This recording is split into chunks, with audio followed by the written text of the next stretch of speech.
नमस्कार, मैं हूं निकिता और आप देख रहे हैं सत्यहिंदी.com।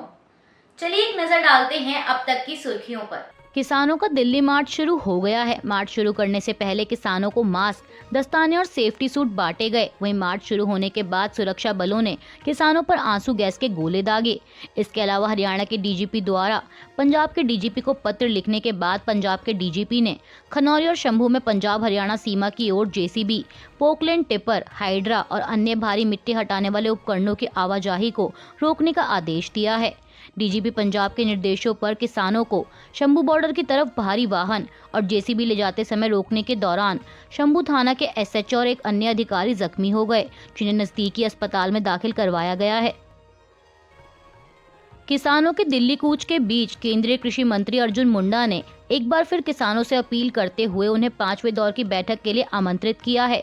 केंद्रीय मंत्री ने एक्स पर लिखा कि सरकार चौथे दौर के बाद 5वें दौर में भी सभी मुद्दे जैसे कि एमएसपी की मांग, फसलों की विविधता, पराली का विषय, एफआईआर पर बातचीत के लिए तैयार है।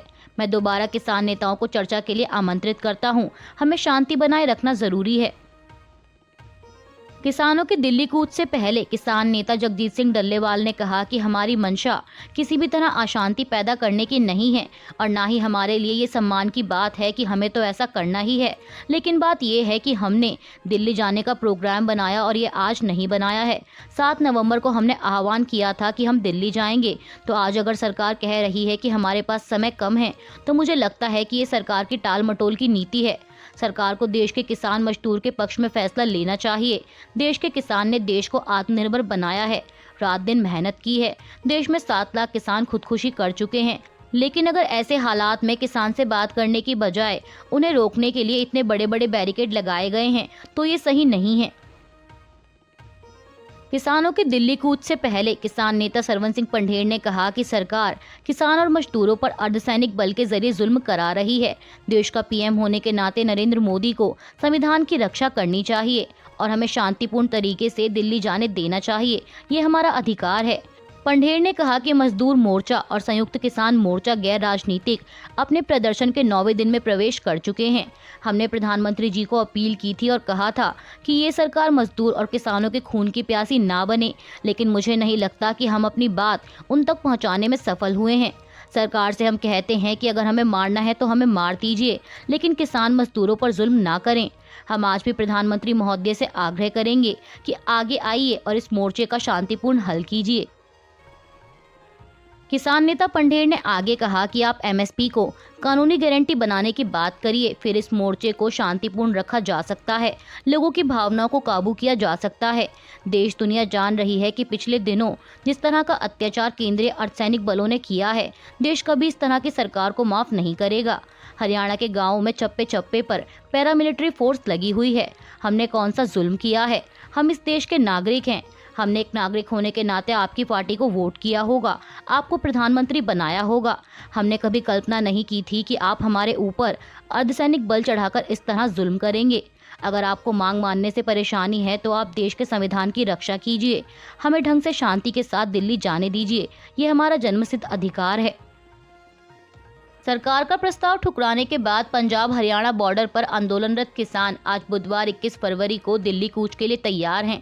खबरों के मुताबिक किसानों को रोकने के लिए सीमेंट की दीवारें, बैरिकेडिंग, सड़कों पर कील और कंटीले तार लगाए गए हैं। इसके अलावा हरियाणा पुलिस और पैरामिलिट्री फोर्स भी अलर्ट पर हैं। ड्रोन फुटेज से इस तरह की तैयारियां सामने आई हैं, लेकिन वही किसान इन अड़चनों से निपटने और आगे बढ़ने के लिए सीमा पर bulldozer, hydraulic crane, bullet proof Poclain जैसी भारी मशीनों के साथ जुट गए हैं। इसके अलावा आंसू गैस के गोलों से बचाव के लिए बड़ी संख्या में मास्क का भी इंतजाम किया गया है।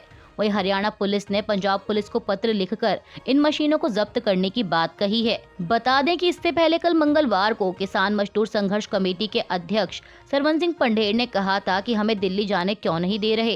ये संविधान और धर्मनिरपेक्षता का देश है, यहाँ सभी को अपनी बात रखने का अधिकार है। उन्होंने कहा कि 21 फरवरी को हम दिल्ली कूच करेंगे। जब सरकार हमारी बात नहीं मानना चाहती तो अब हम मजबूरी में ही सही, लेकिन आगे बढ़ेंगे और इसके जो भी परिणाम होंगे उसके लिए भारत सरकार जिम्मेदार होगी। किसानों को दिल्ली कूच से रोकने के लिए हरियाणा सरकार द्वारा की गई अवरोधक कार्रवाई के खिलाफ पंजाब हरियाणा हाईकोर्ट में याचिका दर्ज है, जिस पर कल मंगलवार को सुनवाई हुई। सुनवाई के दौरान अदालत ने किसानों के प्रदर्शन के तरीके पर आपत्ति जताते हुए कहा कि मोटर वाहन अधिनियम के तहत राजमार्ग पर ट्रैक्टर ट्रॉलियों का उपयोग नहीं किया जा सकता, लेकिन किसान इन पर अमृतसर से दिल्ली तक यात्रा कर रहे हैं। सभी अपने अधिकारों के बारे में जानते हैं, लेकिन संवैधानिक कर्तव्य भी हैं, उन्हें क्यों भूल जाते हैं। इसके साथ ही अदालत ने चेताया कि हरियाणा सरकार संभल जाए और हल निकालने की दिशा में काम करे। अभी पंजाब के किसान हैं, कल हरियाणा के भी शामिल हो गए तो स्थिति संभालना मुश्किल हो जाएगा। राज्य अलग हैं तो क्या, आखिरकार किसान आपस में भाई ही तो हैं। इसके अलावा हाईकोर्ट ने पंजाब सरकार पर सवाल उठाते हुए कहा कि प्रदर्शनकारियों को बड़ी संख्या में क्यों इकट्ठा होने दिया जा रहा है। पंजाब सरकार सुनिश्चित करे कि लोग बड़ी संख्या में एकत्र ना हो। कोर्ट ने अगली सुनवाई तक केंद्र को किसानों से वार्ता के परिणाम और वर्तमान स्थिति पर रिपोर्ट दाखिल करने का आदेश दिया है। क्या इंडिया गठबंधन उत्तर प्रदेश में टूट की कगार पर पहुंच गया है? ऐसा कहना हमारा नहीं बल्कि हाल ही में सामने आ रही मीडिया रिपोर्ट्स का है। दरअसल समाजवादी पार्टी ने कांग्रेस को जो 17 सीटें ऑफर की थी, उनमें से वाराणसी सीट पर सपा ने खुद अपना प्रत्याशी उतार दिया है। सूत्रों के मुताबिक इंडिया गठबंधन के दोनों दलों के बीच सोमवार देर रात को भी सीटों पर वार्ता हुई थी।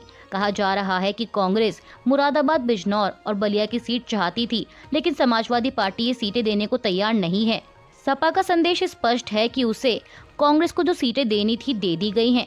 अब फैसला कांग्रेस का है कि गठबंधन करना है या नहीं, लेकिन इस बीच कांग्रेस की तरफ से कोई ठोस जवाब नहीं आया, सिवाय इसके कि हमारी सपा से बातचीत जारी है। इसी के बाद समाजवादी पार्टी ने अपनी 5 प्रत्याशियों की तीसरी लिस्ट जारी की, जिसमें वाराणसी भी शामिल है। भारत के दिग्गज वकील और संवैधानिक कानून के विशेषज्ञ फलियस नरीमन का आज बुधवार को 95 साल की उम्र में निधन हो गया। खबरों के मुताबिक उनका निधन उनकी दिल्ली स्थित आवास पर हुआ। बता दें कि नरीमन साल 1993 के एक मशहूर केस द सेकंड जजेस केस में वकील रहे थे और ये केस जीता था। उसके बाद से ही जजों की नियुक्ति के लिए कॉलेजियम सिस्टम लाया गया, जो कि वर्तमान समय में भी प्रभावी है। नरीमन 1999 से 2005 के बीच राज्यसभा के मनोनीत सदस्य भी रहे।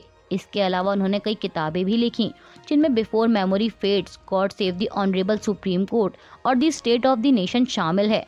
और हाल ही में आर्टिकल 370 पर आए सुप्रीम कोर्ट के फैसले की नरीमन ने कड़ी निंदा की थी।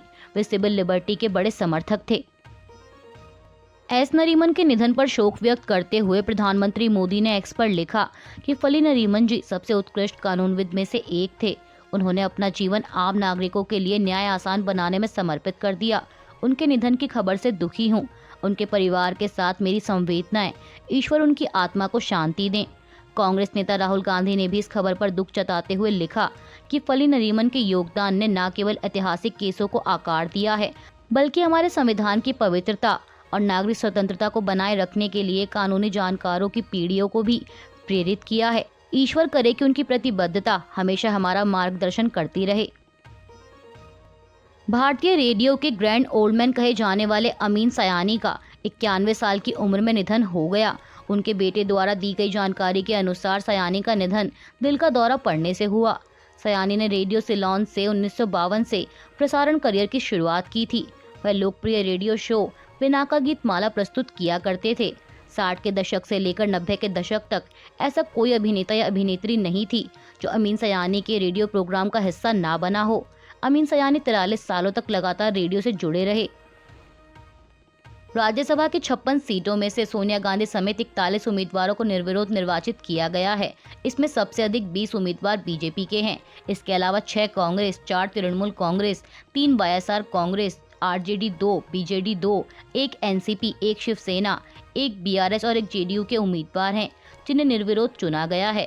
बता दें कि बीजेपी के 20 निर्विरोध निर्वाचित चेहरों में गुजरात से बीजेपी अध्यक्ष जेपी नड्डा का नाम शामिल है।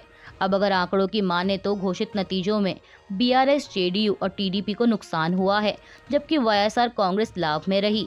दरअसल बीआरएस के 3 सांसद रिटायर हुए थे, लेकिन उसे केवल 1 सीट पर संतोष करना पड़ा और इसी तरह जेडीयू को भी 2 सीट गंवाने के बदले 1 सीट मिली, लेकिन टीडीपी को 1 सीट गंवाने के बदले कुछ भी हासिल नहीं हुआ। वहीं वाईएसआर, जिसके एक सदस्य रिटायर हुए थे, उसे 2 सीटें मिली हैं।